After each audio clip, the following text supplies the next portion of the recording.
ஒரு காலத்துல பசுமையான காட்டுல ஜிஹி என்ற ஒரு ஆட்டுக்குட்டி வாழ்ந்து வந்தது.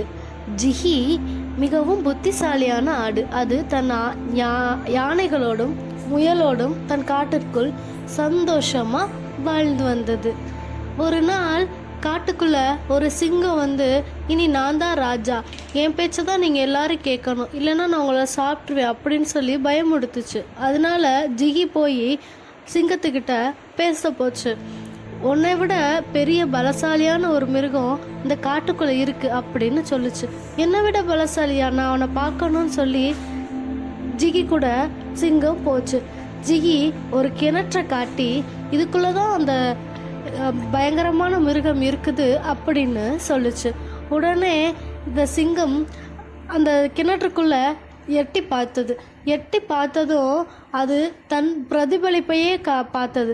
அது மிருகம் உள்ள இருக்குன்னு சொல்லி தண்ணிக்குள்ள விழுந்து. சிங்கம் வலிமையான சிங்கம்தான், ஆனா அது புத்தி இல்லாம அந்த ஆடு சொன்னதை கேட்டு தண்ணிக்குள்ள விழுந்துருச்சு.